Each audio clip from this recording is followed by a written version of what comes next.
donde se va a ir formando lo que es el tubo neural.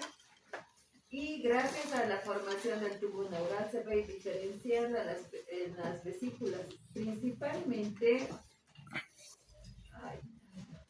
el prosencéfalo, el mesencéfalo y el domoencéfalo, para que posteriormente van a ir formando la estructura cerebral, como vemos acá. Esa estructura cerebral, a medida que va pasando el tiempo, hasta el nacimiento se va a ir desarrollando y va a haber el desarrollo cortical, que sería la proliferación, la migración, la organización. Todo el desarrollo cortical se dice que inicia de las 8 a las 16 semanas de gestación. Me refiero al desarrollo cortical, a todo lo que está en el cerebro, ¿verdad? Y también parte del desarrollo va a haber evidencia de estos surcos que hay en el cerebro. ¿Ven estos surcos? Bueno, no se nota muy claramente, pero acá están los surcos que vemos acá en el cerebro del adulto ya al nacimiento. Van a estar desarrollándose o se van a poder evidenciar a partir de las 27 semanas. Todo el desarrollo del sistema neurológico va a iniciar efectivamente a finales de la tercera semana, pero va a continuar aún en desarrollo hasta la vida adulta. ¿Ya? Viendo este enfoque, ¿podemos apagar las luces? Creo que no se nota muy bien las imágenes por la luz.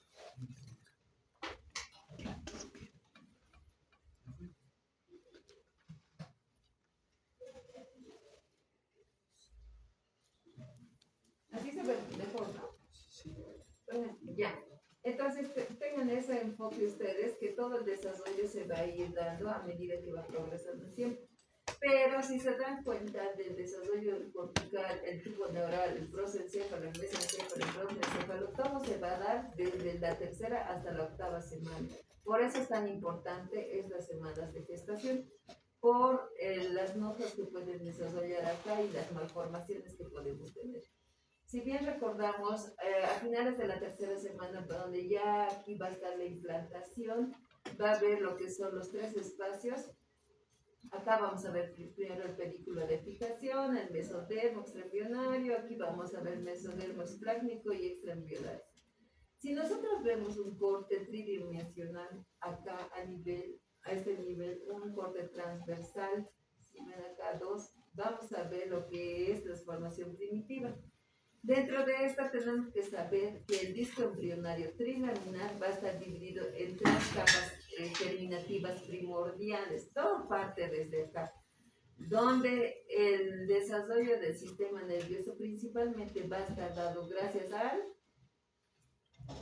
endodermo, mesodermo, ectodermo.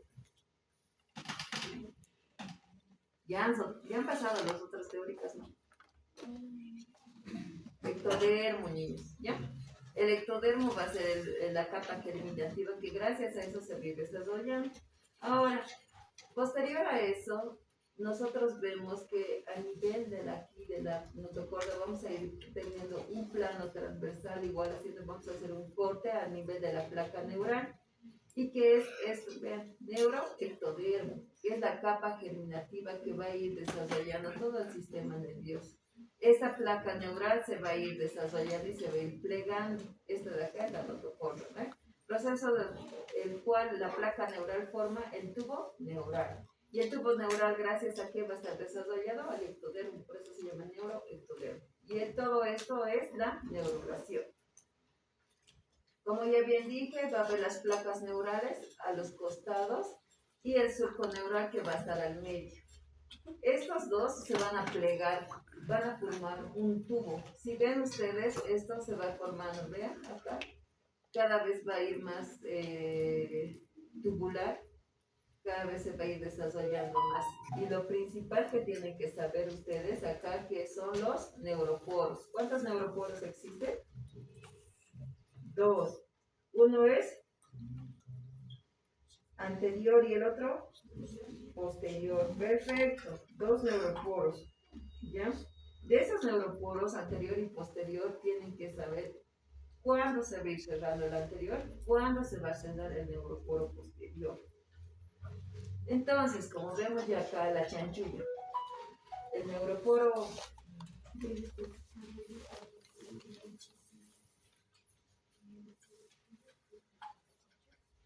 El neuroporo anterior, como dice acá, se va a cerrar el día 25. Ese día va a iniciar el cierre. El neuroporo posterior el día 28. Estos dos son primordiales que ustedes conozcan porque cuando va a haber una alteración en el cierre del neuroporo anterior o del neuroporo posterior va a haber defectos, ya que posteriormente los vamos a ir desarrollando. Sin embargo, tienen que tomar en cuenta que cada estructura, como vemos acá, el tubo neural es todo esto. Entonces va a haber defectos propios del tubo neural, va a haber defectos propios a nivel del cráneo, de la masa encefálica. Y también no olvidar que la neurulación se va a completar con el desarrollo de la neurohipófisis, la glándula pineal, la retina y el sistema nervioso central que vemos acá.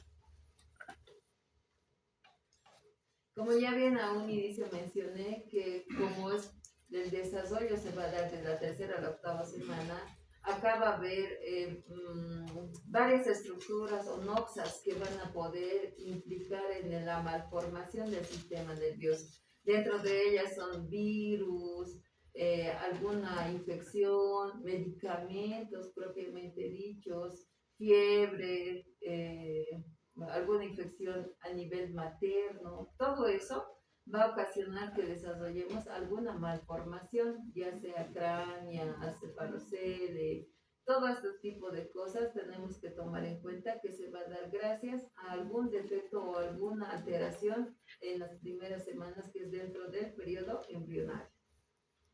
Entonces, si nosotros vamos del sistema nervioso central, vemos que dentro de las vesículas vamos a ver lo primordial que es el prosencéfalo, mesencéfalo, romencéfalo. Del prosencéfalo van a tener estructuras que se van a dividir, en las cuales son el tesencéfalo y el ventrículo lateral, el foramen interventricular, el diencéfalo, el tercer ventrículo. Del mesencéfalo se va a dividir en mesencéfalo y acueducto cerebral.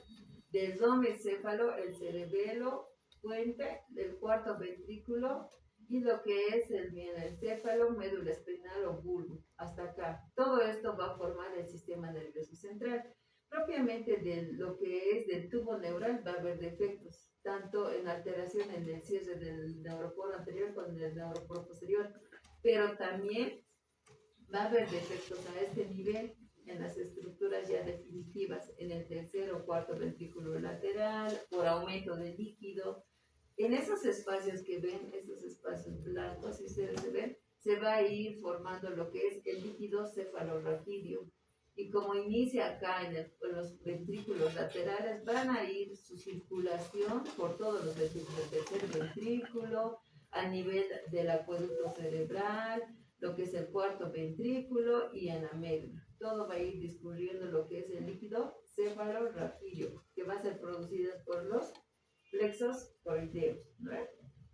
Entonces, si nosotros nos damos cuenta que ya dije al final de la tercera semana se va a iniciar con la neurulación, posteriormente va a haber la proliferación neuronal, va a haber una diferenciación neuronal, migración neuronal, formación y sinapsis, muerte celular programada, mielinización. Todo esto se va a dar en el transcurso de la gestación, pero si ven este cerebro, por ejemplo, las cisuras no están bien definidas y este es en el séptimo mes, pero cuando ya en nacimiento vamos a ver el desarrollo de las cisuras, ¿ven? A nivel del cerebral. Entonces va a haber algunas alteraciones que no van a ver esta diferenciación de las cisuras, que posteriormente la voy a ir mencionando, pero para que tomen en cuenta que el cerebro del bebé, a medida que va a ir desarrollándose dentro del útero, va a ir adquiriendo lo que son las estructuras. Ahora, la corteza cerebral, vean acá, tiene varias capas, donde va a iniciar en la zona ventricular, que va a estar las células germinativas. Posterior a eso, estas van a ir extendiéndose, se podría decir el término, en fibras radiales de la glía. Y esto va a hacer que estas células migren y va a provocar la migración neuronal. También vamos a ver entre estas la zona ventricular, la zona subventricular interna, la subventricular externa, la zona intermedia, la placa cortical, la marginal, la membrana y la pía madre. Todo es muy importante para que ustedes vean cómo se va a ir desarrollando, porque si solo nos quedamos en la zona ventricular y no tenemos todo esto, va a haber una disminución de lo que es de la masa encefálica, o sea, de la corteza cerebral. Y eso se va a ver en la microcefalia, que más adelante igual les voy a ir a explicar. Entonces, la pregunta del millón, ¿a partir de cuándo nosotros podemos diagnosticar estas malformaciones? ¿Cuándo ustedes creen que ya podemos diagnosticar estas alteraciones? A ver, ¿algún voluntario? Voy a preguntar al azar. El último de la fila. ¿Quién es el último o la última? La que te estás anunciando, la de lentecitos. ¿A partir de cuándo crees que podemos ya diagnosticar estas alteraciones? La siguiente es la última. No sabe. Ya, aquí adelante. Al medio. Los dos niños de ahí. Ustedes. Aquí adelante, el estimado. ¿Tercera semana? ¿Quinta? Sí, también, bueno, está iniciando, pero todavía no se está alterando, ¿verdad? Pero ya puede haber alguna nox, algo que altere, pero ahí se está iniciando, ¿no? Todavía no se va a ir formando las estructuras. Entonces, nosotros ecográficamente ya a partir de las 11 a 14 semanas, cuando el embrión tenga bueno, en este caso ya el feto de 45 a 84 milímetros, ¿sí ven? La longitud cráneo-nalga, en este embrión, en este feto ya podemos diagnosticar las malformaciones que sean desde el sistema nervioso. Por ejemplo, si vemos acá en esta imagen, podemos ya ver la integridad de la calota craneana. Podemos ver si hay acrania, hay encefalia, encefalocelia. Podemos ver ya los plexos coroideos y si hay su ausencia, vamos a ver una prosencefalia, una ventriculomegalia. Podemos ver la integridad de la columna si se dan cuenta. Si hay ausencia de la integridad, vamos a ver una espina bífida. Entonces, todo eso tenemos que ya tomar en cuenta nosotros desde las 11 a 13 semanas de gestación, donde podemos diagnosticar la cránea, cefalocelia, ventriculomegalia, holoprosencefalia, Dandy-Walker, espina bífida. ¿Ya? Como acá ya mencionó, ese es un feto de 11 a 14 semanas de gestación, donde si ustedes ven ya el tronco cerebral va a estar formado, va a estar el cuarto ventrículo, la cisterna magna, donde está aquí sí hay desintegración de lo que es la parte posterior, va a haber cefalocelia, ¿verdad? Ya. Entonces nosotros ecográficamente durante la gestación ya podemos ir diagnosticando. Si nosotros hacemos cortes a nivel cerebral de este fetito, vamos a tener ya todos los planos, donde está el tercer ventrículo, el acueducto de Silvio, el cuarto ventrículo. Esa imagen que vemos en el tercer trimestre es denominada la imagen en alas de mariposa, donde vamos a ver principalmente los plexos coroideos que van a formar lo que es el líquido cefalorraquídeo. Y este espacio lleno de líquido va a ser el cuarto ventrículo. Es igual, acá vemos igual una imagen ecográfica donde igual vemos todas las estructuras. Por ejemplo, aquí vemos lo que es un corte de lo que es el cuerpo pelúcido. Si hay ausencia del cuerpo pelúcido, nosotros decimos agenesia del cuerpo calloso. Indirectamente ya nos va a ayudar a diagnosticar. Entonces, todas las estructuras tenemos que conocerlas. Pero eso es algo para que ustedes tengan conocimiento y sepan desde cuándo ya nosotros, por ejemplo, si tenemos qué sé yo, mi esposa está embarazada, está con 11 a 12, 14 semanas, yo ya tengo que saber si está ahí viniendo bien mi bebé, ¿no ve? Entonces ya tengo que ir, incluso algún familiar, y decirle, ya se hizo la ecografía, porque si detectamos acrania, anencefalia, ¿qué pronóstico de vida tienes? No tiene nada. Cuando van a nacer, va a morir, máximo aguantan al tercer mes de vida. Entonces, imagínense el sufrimiento, 9 meses de embarazo la mamá y después que llegue a nacer, todo ese duelo materno que vamos a tener. Entonces, todo eso tenemos que considerar. Existen varios defectos del tubo neural. Miren, aquí hay una clasificación desde la espina bífida, hay varios tipos donde están mielosquisis, mielomeningocele, hemimeningocele. Es como ven una lista larga. Los más frecuentes se va a mencionar. Dentro de ellas está la meroencefalia o anencefalia. Como ya les dije, los defectos del tubo neural, el neuroporo anterior se va a cerrar durante los primeros días, donde va a haber una a partir del día 25, pero se va a dar entre las primeras semanas. Entonces dice de los 10 a 20 días posovulación. Entonces acá vemos que no va a haber un cierre. Si se dan cuenta, aquí va a haber una acrania. Parte del cráneo va a ir con ausencia. Si se ven, aquí no hay una parte redonda.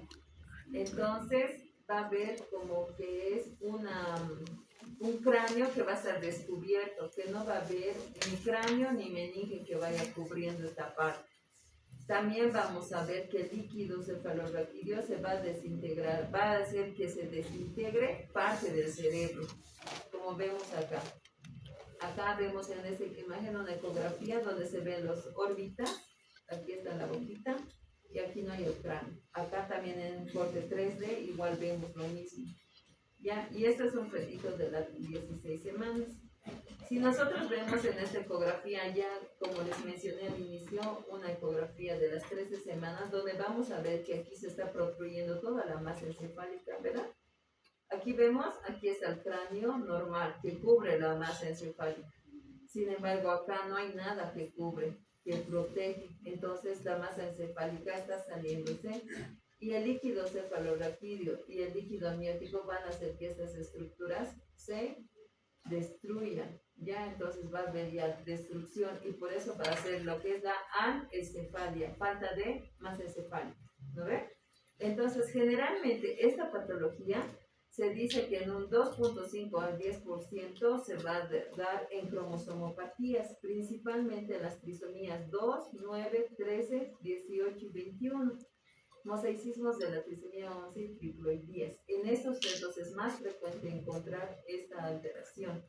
¿Cómo podríamos diagnosticar nosotros? Haciendo el microarray, o sea, sacando el líquido amniótico y podemos hacer un estudio específico para esta alteración. Por ejemplo, vemos este fetito. Debe tener aproximadamente 26 semanas más o menos, ¿ya? Pero si se dan cuenta, acá prácticamente no hay cerebro. ¿Y ustedes creen que sin cerebro puede llegar a vivir un feto?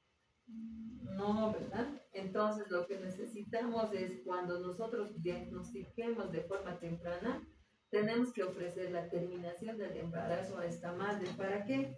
Para evitar complicaciones como a nivel social. Imagínense que su bebé va a nacer sin cerebrito y que nadie le ha dicho nada. Esa mamá, ¿cómo se va a sentir? Mal, ¿verdad? ¿Cuáles creen que ha sido el riesgo en esta paciente? No ha recibido ácido fólico. Por eso es importante el ácido fólico, que se debe dar 5 miligramos día, cada 3 meses antes y 2 meses después de la concepción. Eso nos va a ayudar a reducir el riesgo en un 75%. Acá es un caso clínico donde dices recién nacido de sexo femenino, nacido 38 semanas, parto autóxico, Apgar 2-3. Al examen físico se observa ausencia del encéfalo, cráneo cubierto con región occipital, exposición de estructuras disgregadas. Antecedentes maternos, embarazo no controlado, la paciente no ha realizado controles prenatales, es una madre adolescente y no tiene, bueno, su dieta es pobre en folato. Entonces, ¿cuál es el diagnóstico? Meroencefalia tipo anencefalia. ¿Cuál es la etiología? Falla del cierre del neuroporo anterior durante la 4ª semana o 25, como hemos dicho. Entonces, ¿cuál sería el impacto a nivel de la salud pública? Sería la carencia de la suplementación del ácido fólico. ¿Ya? Esto ven acá, las imágenes son claras. Ahora, dentro de las patologías de la neurulación, vamos a ver ambos defectos, como ya había mencionado. El cierre se va a iniciar el día 22 hasta el 25 del neuroporo anterior y del neuroporo posterior del 26 al 27, concluyendo el día 28. ¿Ya? Ambos defectos se va a ocasionar por exposiciones al medio ambiente de la espina bífida, qué sé yo. Va a haber ausencia del ácido fólico. Generalmente Varios estudios atribuyen que la ausencia del ácido fólico influye en lo que es en el defecto del cierre del tubo neural. Por ejemplo, se dice que las causas genéticas están en un 60-70% por mutaciones y eso se va a alterar gracias al metabolismo del ácido o de los folatos. Y la recurrencia de lo que es la espina bífida, el defecto del tubo neural, va a ser 3% al segundo bebé, 10% al tercer bebé. ¿Qué quiere decir esto? Que si mi hijo va a nacer con un defecto del tubo neural, el segundo bebé tiene 3% de riesgo y el tercer bebé 10% de riesgo de que también tenga estos defectos. ¿Cómo puedo prevenir? Puedo prevenir tomando ácido fólico de 0.4 miligramos para prevenir en una paciente que nunca tuvo algún defecto, ¿ya? En toda mujer. Ahorita si todos nos embarazamos, a toditas les doy ácido fólico de 0.4 miligramos. Pero si alguna de las pacientes que están, digamos, que tuvo algún bebé con algún defecto del tubo neural, ya no les doy 0.4. ¿Cuánto le doy? 5 miligramos. 5 miligramos. Puede ser pregunta de examen, así que atentos, ¿ya? 0.4 en aquella que hace profilaxis, o sea que a toda embarazada, ¿ya? Pero si ya tiene un defecto como antecedente, 5 miligramos. ¿Y en quiénes es importante dar también el ácido fólico? En aquellos pacientes que tienen antecedentes de malformaciones, diabetes, obesidad. Por eso está prohibido cuando una mujer está gestante ir al sauna, ¿ya? Porque esta hipertermia va a alterar al nivel de la formación. Por eso, si ustedes tienen familiares y quieren ir al sauna, ustedes dicen no. Durante el embarazo está prohibido, ¿ya? Exposición al ácido valproico, alcohol y otras sustancias. Entonces, los defectos del tubo neural se van a clasificar en abiertos y cerrados. Abiertos, ¿quiénes se engloban? La cránea, la primera que he explicado, la craneoencefalia, cráneo raquisquisis, exencefalia, espina bífida. Esos son abiertos. Igual puede ser pregunta de examen. Y la cerrada, encefalocele, meningocele, espina bífida oculta. Esos son. ¿Y cuál es la diferencia? La diferencia va a ser la piel que va a estar cubriendo el defecto o la exposición directa, ¿ya? Entonces, como vemos acá, esto es el desarrollo normal del tubo neural. Vemos acá, esto va a estar cubierta por la piel y eso es meningocele. Mielomeningocele cuando ya va a haber ya ausencia de la piel que va a ir cubriendo y lo que es mielocele, igual ambas combinaciones. Bueno, esta también es el meningocele, que no solo puede ser a nivel sacro o lumbar, también puede ser a nivel cerebral, como ven acá, a nivel cerebral, a nivel del cráneo, donde dice meningocele, encefalocele, encefalomeningocele, como vemos acá. Y hay bebés que nacen así, estas fotos son reales. Ya, en el meningocele, como ya les había dicho, es decir, nacido con tumoración en región lumbar media, cubierta por piel, eso es importante, que está cubierta por piel, sin compromiso neurológico aparente, defecto en el cierre del tubo neural posterior, con protrusión de meninges, ¿ven? Acá, este es el defecto que se está saliendo, este es el cráneo y aquí está el defecto, la protrusión. Y bien, esta también hay una protrusión.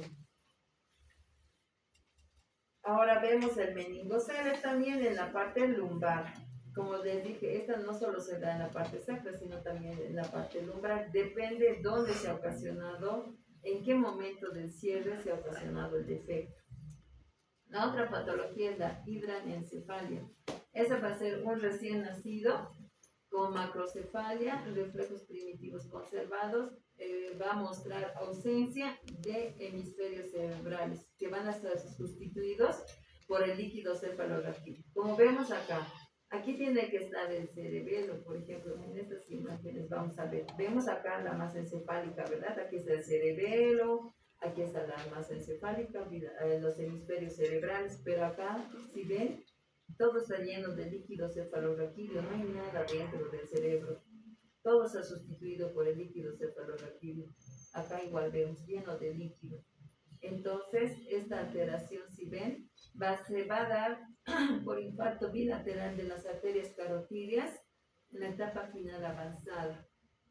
Eso va a ocasionar la sustitución de la masa encefálica por líquido cefalorraquídeo.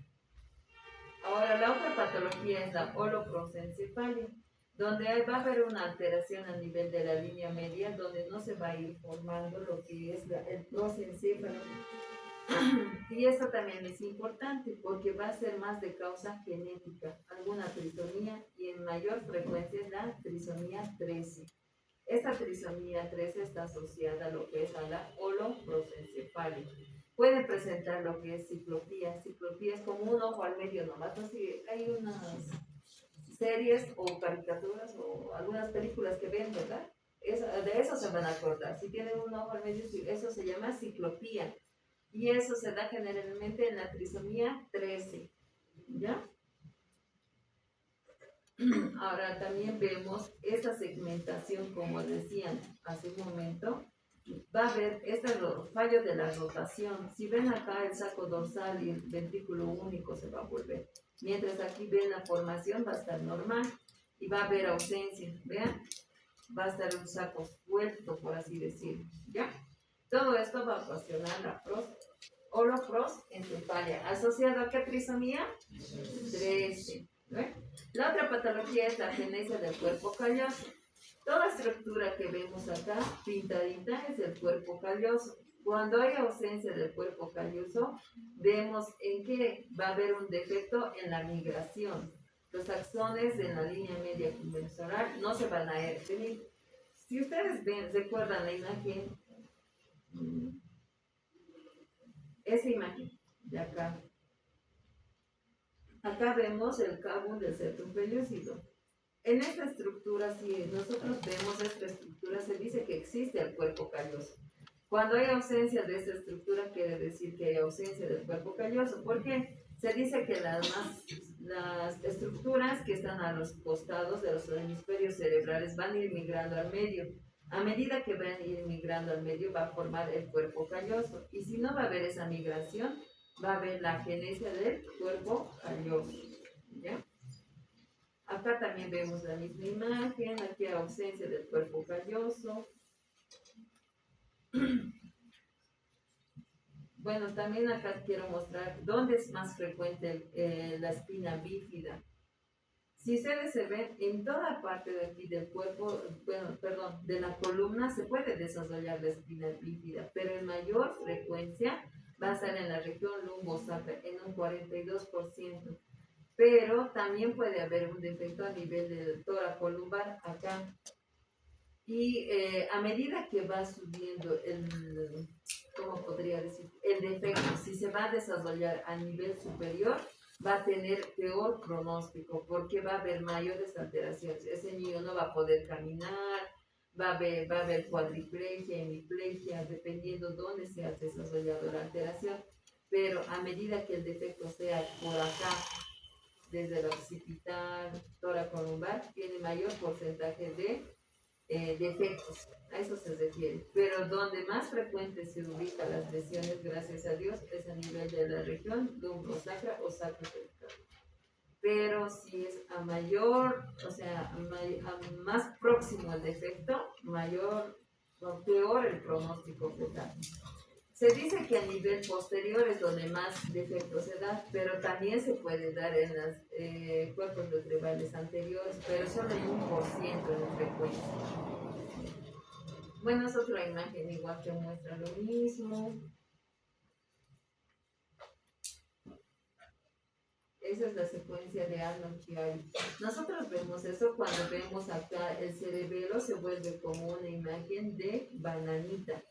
El cerebelo, por eso se denomina el Chiari, Arnold Chiari, porque recuerden que a nivel del tubo neural va a haber una presión que va a mantener lo que es el líquido cefalorraquídeo, pero si hay un lugar que está obstruyendo lo va a jalar, es como que le chupara, le succionara, por eso la parte del cerebelo se vuelve más chiquito y como fuese un platanito se ve en la imagen de la ecografía.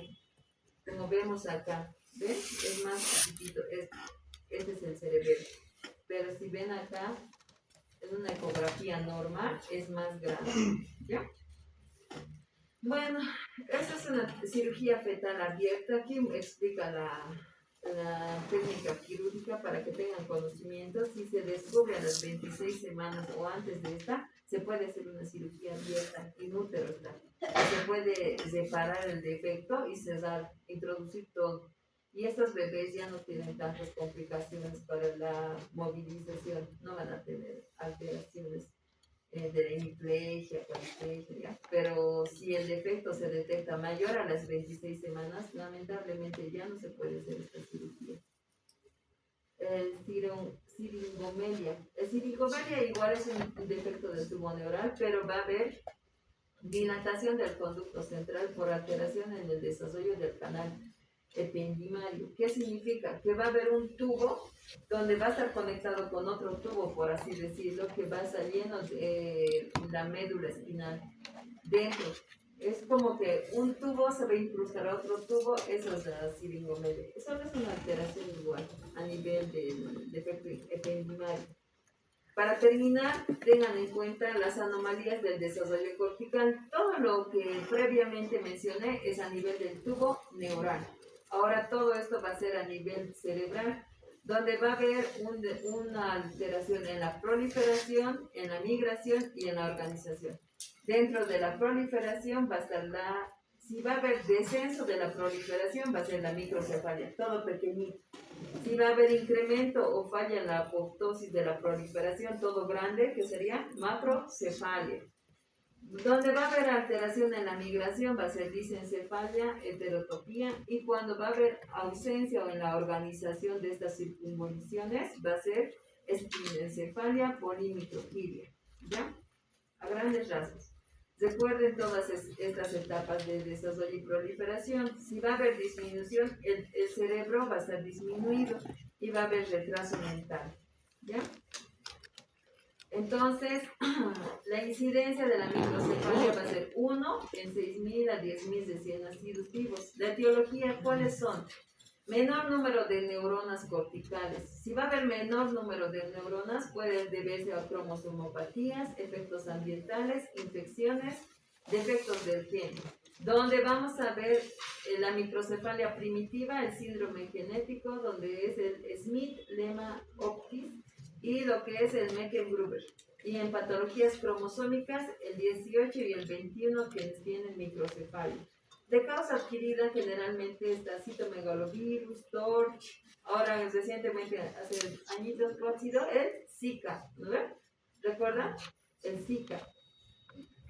Ahora vamos a ver, bueno, esta parte ya no les voy a explicar mucho, es más ecografía, pero para que vean va a haber disminución del cráneo, su cuerpito va a ser grande, solo su cabecita va a estar chiquita en la ecografía, ¿ya?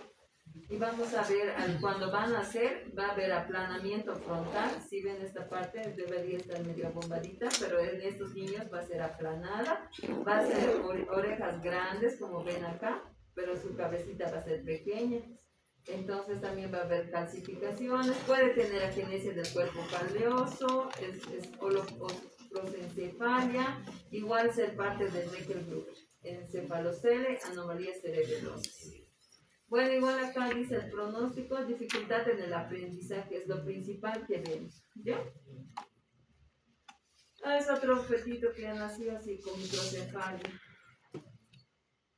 Bueno, el Mecklen-Gruber es de las formas primarias de lo que es la microcefalia, es un trastorno ciliopático con afectación en la organogénesis del sistema nervioso y sistema genitourinario. Con eso se asocia, por eso es síndrome de Mecklen-Gruber, ¿ya?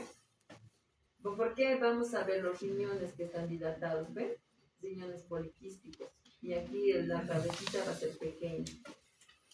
El otro síndrome que también está dentro de las microcefalias va a ser el Smith-Lemma-Optis. Igual va a haber un defecto en el tamaño de la cabecita, pero que también esta va a estar con alteración del colesterol, va a haber alteración en las vías de señalización del SHH en el desarrollo cerebral.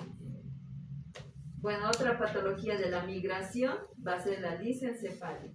Dentro de las lisencefalias va a haber tipo 1 y tipo 2. ¿Qué vamos a ver alteradas en estas dos? vamos a ver alteradas lo que es igual la migración neuronal. ¿Cuál es la diferencia entre el tipo 2 y el tipo 1? Solamente el síndrome de Walker-Becker y el síndrome de Miller-Berg.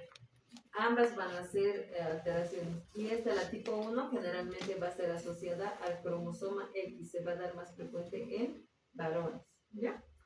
La lisencefalia, se dice que el diagnóstico de la lisencefalia clásica se va a dar igual entre las 12 a 24 semanas. Va a haber una alteración neuronal en la migración neuronal. Igual, esta es una lisencefalia donde vemos el ventrículo lateral, el espacio aracnoideo, y aquí, si se dan cuenta, todo va a ser liso. La masa encefálica no va a haber los pliegues. Y a nivel, la última, como sería la esquinencefalia, va a haber disrupción del tejido cerebral. Si ven aquí el tejido cerebral, vemos los lóbulos cerebrales van a ser formados, pero aquí va a haber un espacio donde va a haber comunicación con el líquido cefalorraquídeo. Eso es de labio abierto. Cuando no va a estar comunicándose con el líquido cefalorraquídeo, va a ser de labio cerrado. Como vemos acá, la comunicación entre ventrículos y espacio subaracnoideo es labio abierto. Ausencia de comunicación entre ventrículos y espacio subaracnoideo, labio cerrado. Igual acá vemos el defecto. ¿Cuáles son las causas? Generalmente va a ser una anomalía genética. Igual vemos la esquinencefalia, vemos acá estos espacios negros, ¿verdad? Por la comunicación. Si hay comunicación, ¿qué sería? De labio abierto, ¿verdad? Igual acá. Bueno, para nosotros saber cuál es la causa de estas patologías a nivel cerebral, tenemos que realizar una ecografía morfológica, realizar el TORCH en el embarazo, en el primer y en el tercer trimestre. El TORCH para parasitomegalovirus, toxoplasmosis, rubiola. Y ante cualquier defecto, realizar un cariotipo. Y posterior a eso, una resonancia magnética para confirmar el diagnóstico. Y esto se puede hacer en la vida intrauterina. Ya, ni bien nazca el bebé, ya saber qué diagnóstico va a tener, cómo actuar en el momento y no estar correteando, ¿no? Muchas gracias. Esa sería la actividad. Vamos.